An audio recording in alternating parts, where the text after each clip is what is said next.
à 7%. Comment voulez-vous vous développer avec 4 à 7%? Lorsqu'on parlait de la recherche scientifique dans les universités, c'est des pièces qui manquent dans le dispositif du savoir. On ne peut pas construire de routes, on ne peut pas s'occuper des hôpitaux avec 4 à 7% de nos ressources. Pour cela, il faut une nationalisation. Voilà pourquoi il ne peut pas y avoir de processus révolutionnaire s'il n'y a pas une maîtrise de notre accumulation. Ça veut dire quoi? Ça veut dire d'abord d'être maître de nos ressources, de nos matières premières. Ça veut dire la capacité de les garder dans le sol, de les exploiter, de les vendre à qui on veut. Cette capacité, les pays africains l'ont perdue. La deuxième, c'est la question de la centralisation du surplus. Avoir la capacité d'avoir notre propre monnaie, d'avoir la capacité de transiger sur le marché mondial avec une monnaie africaine, de pouvoir réguler l'équilibre entre ville et campagne en relevant le prix de production des agriculteurs. Ce n'est que de cette façon-là qu'on peut rééquilibrer véritablement le développement de nos pays.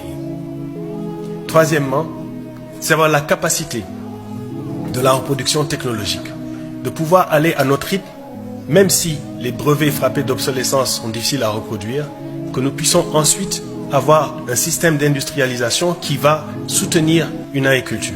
Et cette question de l'agriculture est la question centrale.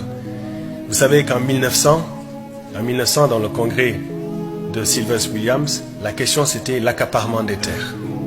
C'était absolument prémonitoire. Aujourd'hui, c'est la question centrale du continent africain. On disait tout à l'heure, on fait des fleurs au Kenya, en Éthiopie, mais c'est pour les tables occidentales. On ne peut pas manger de fleurs. En réalité, c'est ce système de monoculture qui détruit notre agriculture.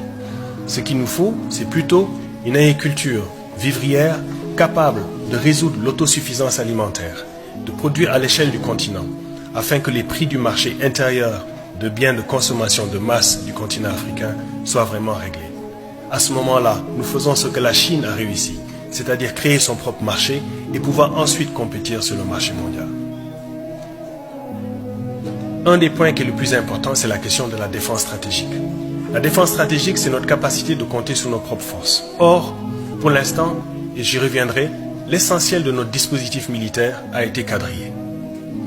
L'essentiel de notre dispositif militaire, je ne sais pas si on peut avoir l'image que je voulais montrer, est quadrillé à partir de votre propre pays, ici même en Allemagne.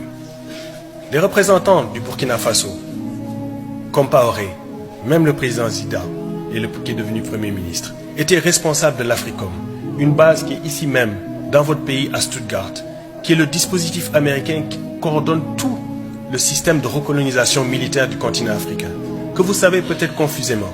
Il ne pourra pas y avoir de développement du continent africain tant que cette base existe dans votre pays. Parce que c'est ici, dans ce pays, que le continent africain a été divisé.